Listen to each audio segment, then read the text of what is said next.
எல்லோருக்கும் வணக்கம். எப்படி நீங்கள் நல்லா இருக்கீங்களா? எப்பொழுது போல் ஒரு சுவையான பரபரப்பான தமிழக அரசியல் குறித்த ஒரு தகவலோடு உங்களை சந்திப்பதில் மற்ற மகிழ்ச்சி. எப்பொழுதும் சொல்வதுதான், தமிழக அரசியல், தேசிய அரசியல், கலை யதார்த்தம் இவற்றை பற்றி தெரிந்து கொள்ள உறுதியாக நம்ம சேனலுக்கு சப்ஸ்கிரைப் பண்ண ஒன்றே நமையின் போகாது. தமிழகத்திலே அதிமுக பாஜக கூட்டணி அமைத்து அதில் கூட்டணி உறுதியாகி கிட்டத்தட்ட 2-3 மாதங்கள் ஆகிவிட்டன. சென்னையிலே 2 மாதங்களுக்கு முன்பு தேசிய தலைவர் அமித்ஷா மற்றும் அதிமுக பொதுச் செயலாளர் எடப்பாடி பழனிசாமி இருவரும் சந்தித்து தேசிய ஜனநாயக கூட்டணி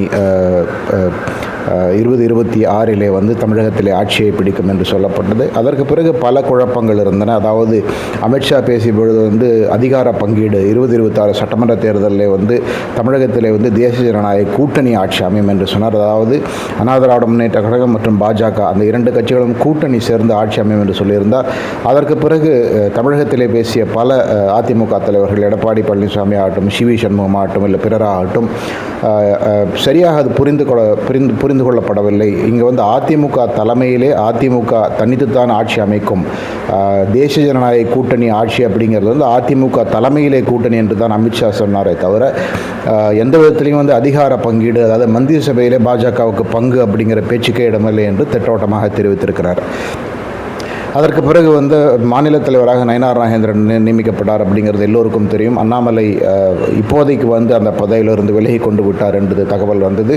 நயினார் நாகேந்திரனை பொறுத்தவரை அவர் திராவிட கட்சிகளோடு நல்ல பழக்கம் வைத்து கொண்டு இருப்பவர் என்பது மட்டுமல்லாமல் அண்ணா திராவிட முன்னேற்ற கழகத்தில் அமைச்சராக கூட இருந்தவர். அண்ணா திராவிட முன்னேற்ற கழகத்தில் எல்லா மட்டங்களிலுமே, அதாவது எடப்பாடி பழனிசாமி பொதுச் செயலாளரிலிருந்து அந்த கட்சியினுடைய கடைமட்ட தொண்டன் வரை ஓரளவுக்கு நன்கு பழக்கம் இருக்கும் ஒரு நபராக அவர் இருப்பது, அவரை கொண்டு வந்ததற்கான மிக மிக முக்கியமான காரணம் இந்த கூட்டணி நன்றாக இயங்க வேண்டும். அந்த கூட்டணி அந்த கெமிஸ்ட்ரி இந்த எலெக்ஷன் சொல்லுவாங்க, அதாவது குறிப்பாக வாக்குகள் மாற்றப்படுவது, இரட்டை இலை போட்டியிடும் இடங்களில் இரட்டை இலைக்கு வாக்குகள் போக வேண்டும். பாஜக ஆதரவாளர்கள் இரட்டை இலைக்கு வாக்களிக்க வேண்டும். அதே போல் தாமரை சின்னம் போட்டியிடும் இடங்களில் எவ்வளவு தொகுதிகள் பிரிச்சுக்கிறாங்க அதை பொறுத்து, அதாவது 234 தொகுதிகளில் அதிமுகவுக்கு எவ்வளவு தொகுதி, பாஜகவுக்கு எவ்வளவு தொகுதி, இப்போது உள்ள சூழ்நிலைப்படி பாட்டாளி மக்கள் கட்சி கூட அந்த கூட்டணிக்குள்ளே இருக்கும் என்று பேச்சு அடிபடுகிறது. அப்படி இருக்கும் பட்சத்தில் எல்லோருக்கும் எவ்வளவு தொகுதிகள், அப்போ தாமரை சின்னத்திலே பாஜக நிற்கும் தொகுதிகளிலே அதிமுக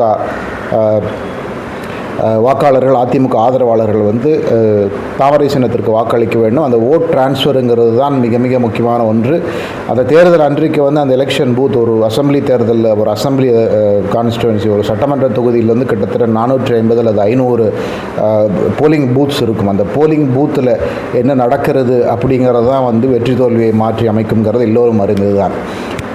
இதை மையமாக வைத்து ஒரு பெரிய ஒரு சர்ச்சை இப்பொழுது போய் கொண்டிருக்கிறது. அந்த சர்ச்சைக்கான காரணம் காலகாலமாக அதிமுக எங்கெல்லாம் போட்டியிடுகிறதோ அங்கே பாஜக வாக்காளர்கள் அதிமுக வாக்களிப்பது நடந்து வருகிறது என்று சொல்லப்படுகிறது. ஆனால் அதே சமயம் எங்கெல்லாம் பாஜக போட்டியிடுகிறதோ அங்கே அதிமுகவுடைய ஆதரவு வாக்குகள், இன்னும் சொல்லப்போனால் அதிமுகவுடைய தொண்டர்களுடைய வாக்குகள் கூட பாஜகவுக்கு வருவதில்லை என்ற ஒரு குற்றச்சாட்டு எழுந்து வருகிறது. இது குற்றச்சாட்டு மட்டுமல்ல, இது உண்மை கூட. இன்னும் சொல்லப்போனால் நாடாளுமன்ற தேர்தலில் அண்ணாமலை தோற்றதற்கான காரணம் மிக மிக முக்கியமாக அங்கே இந்த மாதிரி ஒவ்வொரு அப்போ கூட்டணி இல்லை என்று சொன்னாலும் கூட அதிமுகவினரை கூட பாஜக எதிர்ப்பு நிலை எடுத்து அண்ணாமலை எப்படியாவது தோற்க வேண்டும் என்ற ஒரு விதமான அண்டர்ஸ்டாண்டிங்கை வைத்துக்கொண்டு செயல்படுவதாக தெரிகிறது. இந்த சுவாரஸ்யமான பின்னணியில் அண்ணாமலைக்கு 2024 நாடாளுமன்ற தேர்தலுக்கு பிறகு மிகப்பெரிய ஆதரவு இருந்தது அப்படிங்கிறது எல்லோரும் அறிந்துதான். குறிப்பாக தமிழக பாஜகவுக்கு பல ஆயிரக்கணக்கில் இளைஞர்களுடைய ஆதரவு, கல்லூரி மாணவர்கள் மாணவியரோட ஆதரவு, தொழில்நுட்ப டெக்னாலஜி ஒர்க்கர்ஸ் அவர்களுடைய ஆதரவு, இந்த ஆதரவெல்லாம் பெரிய அளவில் இருந்தது. சோஷியல் மீடியாவிலும் சரி, இல்லை சோஷியல் மீடியாவுக்கு வெளியிலுமே சரி, அண்ணாமலைக்கு மிகப்பெரிய ஒரு ஆதரவு இருந்தது. அந்த ஆதரவு பாஜக ஆதரவாகவும் இருந்தது அப்படிங்கிற எந்த சந்தேகமும் இல்லை. இப்பொழுது இருக்கும் சூழ்நிலையிலே கிட்டத்தட்ட ஒரு ஜூனியர் பார்ட்னர் நிலைக்கு பாஜக தள்ளப்பட்டு விட்டது என்பது எல்லோரும் சொல்லுகிறார்கள். குறிப்பாக எப்படி பாஜகவுடைய முன்னணி தலைவர்கள், அது நயினார் நாகேந்திரன் ஆகட்டும், டாக்டர் தமிழிசை சவுந்தரராஜன் ஆகட்டும், இல்லை பிற தலைவர்களாகட்டும், அவங்க எல்லாமே பிளேயிங் செகண்ட் ஃபிடில் டு அதிமுக என்று சொல்லுவார்கள். அதாவது அவருடைய நடவடிக்கைகளால் நாங்கள் அதிமுகவுடைய ஒரு ஜூனியர் பார்ட்னர் தான், நாங்கள் ஈக்குவல் பார்ட்னர் இல்லை அப்படிங்கிறது அவங்களே காட்டி கொடுப்பது. அது தெள்ளத் தெளிவாக நடந்து வருகிறதுங்கிறது பலரும் சொல்கிறார்கள். பல தமிழகத்தைச் சேர்ந்த பத்திரிகையாளராகட்டும் இல்லை டெல்லியை சேர்ந்த பத்திரிகையாளராகட்டும் தெள்ளத் தெளிவாக இப்போதைக்கு வந்து பாஜக வந்து ஜூனியர் பார்ட்னர் அப்படிங்கிற எந்த சந்தேகமே கிடையாது. இதனுடைய அவுட்கம் அதாவது இந்த மாதிரி நடவடிக்கையுடைய விளைவு வந்து உறுதியாக 26 சட்டமன்ற தேர்தல் முடிவு வரும்பொழுது தெரியும் அப்படின்னு சொல்கிறாங்க. அதற்கு முக்கியமான காரணம் வந்து அண்ணாமலை இருந்த பொழுது அந்த பாஜகவுடைய ஐடென்டிட்டி தனியாக இருந்தது. பாஜகவோட நிலைப்பாடு திராவிட கட்சிகளுக்கு எதிராக பாஜக பெரிய அளவிலே குரல் கொடுக்கும், திராவிட கட்சிகளுக்கு மாற்றாக உறுதியாக பாஜக இருக்கும். பாஜகவை பொறுத்தவரை திமுகவும் அதிமுகவும் வேறு வேறு கிடையாது. ஒரு கட்டத்திலே திமுக எதிர்ப்பு அப்படிங்கிறது இன்றைக்கு உள்ள ஒரு ஆணிவேராக இருந்தாலும் கூட 2 கழகங்களுக்கும் மாற்றாக இங்கே தேசிய கட்சி ஒன்று வர வேண்டும், அது பாஜகவாக இருக்க வேண்டும் என்ற ஒரு நிலைப்பாடு அண்ணாமலையால் பெரிய அளவில் எடுத்து வைக்கப்பட்டது. அந்த அடிப்படையில் தான் அண்ணாமலைக்கு ஆதரவு பெருகி இருந்தது. பாஜகவுக்கும் அந்த சூழ்நிலையில் 2026 நாடாளுமன்ற தேர்தல் வந்து ஆதரவு பெருகி இருந்தது அப்படிங்கிறது எல்லோரும் அறிந்ததே. ஆனால் அந்த ஒரு பொலிட்டிக்கல் ஸ்டாண்ட் இப்பொழுது முற்றிலுமாக அடிபட்டு போய்விட்டது என்பது மட்டுமல்லாமல் தலைவர் பதவியிலிருந்து அண்ணாமலை விலகி கொண்டது மட்டுமல்ல, இன்னும் ஒரு படி மேலே போய் பெரிய அளவிலே வந்து பிரச்சார வியூகங்களிலே கூட அண்ணாமலை இருப்பாரா என்ற கேள்விக்கூறி இப்பொழுது எழுந்து வருகிறது என்று பலரும் சொல்லுகிறார்கள். நேற்று அல்லது நேற்று முன்தினமோ இந்த சமீபத்தில் நடந்த பாகிஸ்தான் மீதான அதிரடி தாக்குதலுடைய வெற்றி குறித்து விளக்க பொதுக்கூட்டம், அந்த விளக்க ஊர்வலங்கள் பொதுக்கூட்டங்கள் தமிழகம் முழுவதும் நடக்கும் என்று ஒரு அறிக்கை தமிழக பாஜக சார்பிலே கொடுக்கப்பட்டிருந்தது. அதிலே வந்து அந்த குழுவிலே அண்ணாமலையுடைய பெயர் இல்லை அப்படிங்கிறதுக்கு அவருடைய ஆதரவாளர்களை பெரிய அளவிலே வந்து ஏமாற்றமடைய செய்திருக்கிறது அது மட்டுமல்ல இந்த மாறி வரும் சூழ்நிலையில் வந்து அண்ணாமலை மேலும் மேலும் இந்த அரசியல் இப்போதைய தேர்தல் அரசியலிருந்து விலகி இருப்பாரோ என்ற கேள்வி பலருக்கும் எழுதுகிறது. ஒருவேளை அண்ணாமலை வந்து அந்த தேர்தல் அரசியல் வந்து இப்போதைக்கு விலகி இருந்தால் உறுதியாக அதனுடைய விளைவுகள் வாக்குகளாக பாஜகவுடைய வாக்கு வங்கி பெரிய அளவில் குறைவதற்கான வாய்ப்பு இருப்பதாக பலரும் தெரிகிறார்கள். அந்த அடிப்படையில் பார்த்தால் பாஜகவுக்கு ஒரு கணிசமான தொகுதிகள் அதிமுக கூட்டணியில் ஒதுக்கப்பட்டாலுமே கூட அந்த கூட்டணி அதிமுக கூட்டணியிலே பாஜக போட்டியிடும் தொகுதிகள், உதாரணத்துக்கு அவங்க 40 தொகுதியில் 30 தொகுதி போட்டியிட்டால் கூட இப்போ இருக்கும் சூழ்நிலையில் வந்து இப்போ இருக்கும் அந்த தலைமையுடைய ஸ்டைல் இதெல்லாம் வைத்துக்க போகும்போது ஸ்ட்ரைக் ரேட் எத்தனை தொகுதிகளில் பாஜக வெல்லும் என்பது மிகப்பெரிய ஒரு கேள்விக்குறியாக இருக்கிறது என்பது பலரும் சொல்லுகிறார்கள். உதாரணத்திற்கு 40-45 தொகுதிகளில் போட்டி போட்டால் கூட அதிகபட்சமாக 8 அல்லது 10 தொகுதிகள் பாஜக வென்றால் அதுவே மிகப்பெரிய ஒரு சாதனையாக இருக்கும் அப்படிங்கிறது தான் பலருடைய கண்ணோட்டம். அதற்கு முக்கியமான காரணம் ஒன்று, அண்ணாமலை முற்றிலுமாக இப்பொழுது வந்து இந்த தேர்தல் அரசிலிருந்து விலகி இருக்கிறார் என்ற ஒரு நிலைமை உண்டாகியிருப்பது. அது மாறக்கூடிய வாய்ப்பு இருக்கிறது. ஆரம்பத்தில் வந்து நயினார் நாகேந்திரன் தலைவராக வந்தபோது சொல்லப்பட்டது நயினார் நாகேந்திரன் வந்து தமிழகத்திலே தலைவராக இருப்பார், ஆனால் அதே வேளையில் வந்து தேர்தல் பிரச்சாரத்தினுடைய முகமாக உறுதியாக அண்ணாமலை இருப்பார் என்று சொல்லப்பட்டது. ஆனால் அது எந்த அளவுக்கு நடக்கும், அப்படி பாஜகவுடைய பிரச்சார முகமாக அல்லது கூட்டணியுடைய பிரச்சார முகமாக அண்ணாமலை இருப்பதற்கு எடப்பாடி பழனிசாமி தரப்பு அதிமுக ஒத்துக்கொள்ளுமா என்ற ஒரு பெரிய கேள்வியும் எழுகிறது. இன்னும் சொல்லப்போனால் அதிமுக கூட்டணியை குறிவைத்து அதை இலக்காக வைத்து தான் உறுதியாக அண்ணாமலை வந்து இப்போதைக்கு விலகி இருக்க சொல்லப்பட்டார் என்பதில் எந்த விதமான சந்தேகம் இப்போது இல்லைங்கிறது தெள்ளத் தெளிவாக தெரிகிறது. ஆக ஒன்று, அண்ணாமலையுடைய மாற்றம் எந்த அளவுக்கு பாஜகவுடைய தொண்டர்களை ஏமாற்றம் அடைய செய்கிறது. சாதாரண பொதுமக்களில் வந்து பாஜக ஆதரவு நிலைப்பாடு உள்ளவர்கள் வந்து அண்ணாமலையுடைய இப்போதைய விலகலால் வந்து எந்த அளவுக்கு ஏமாற்றம் அடைந்து வாக்களிக்காமல் இருக்கிறார்கள், அது ஒன்று.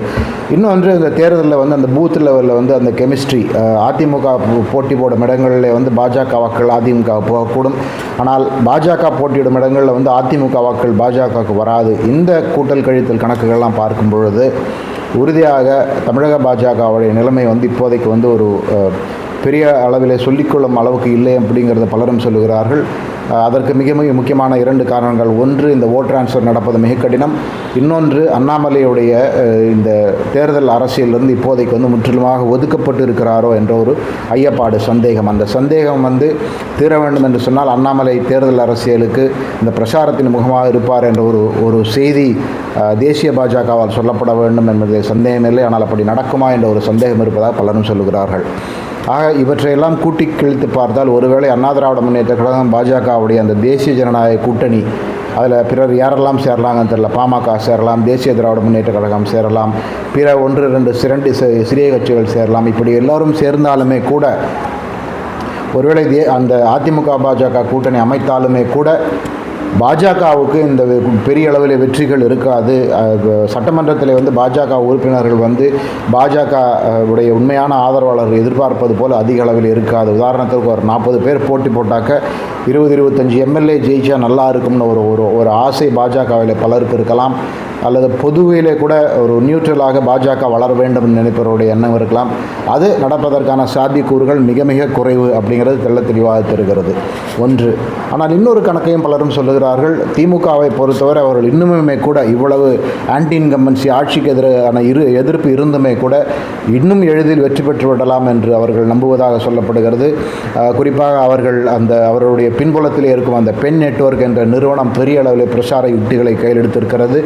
அது மட்டுமன்றி சென்னை மற்றும் புறநகர் பகுதிகள், அந்த பகுதிகளில் இருக்கும் ஒரு 20-25 சட்டமன்ற தொகுதிகள், அதே போல் டெல்டா பகுதியில் இருக்கும் ஒரு கிட்டத்தட்ட 20-25 தொகுதிகள் ஆக 50 தொகுதிகளிலே வந்து உறுதியாக திமுக வெல்லும் என்ற அந்த வெற்றி கணக்கோடு தான் திமுகவுடைய அந்த பயணமே தொடர்கிறது அப்படிங்கிற கணக்கை பலரும் சொல்லுகிறார்கள். ஆனால் நாம் பலமுறை சொல்லியிருப்பது போல அந்த ஆட்சிக்கு எதிரான அந்த மக்களுடைய மனதிலே அல்லது அடிமட்டத்திலே இருக்கும் எதிர்ப்பு தேர்தல் நாள் என்று தான் தெரிய வரும் பட்சத்திலே இந்த திமுகவுடைய கணக்குகள் தவிடுபடியாக கூட வாய்ப்பு இருக்கிறது. அப்படி ஆனாலும் அதிமுக கூட்டணி ஆட்சி அமைத்தாலும் பாஜகவுக்கு அது பெரிய லாபமாக இருக்குமா என்று பார்த்தால் இல்லை என்று தான் சொல்ல வேண்டும் என்பதுதான் பொதுவான கருத்து. அந்த ஒரு கண்ணோட்டத்தை தான் நான் கொண்டிருக்கிறேன்.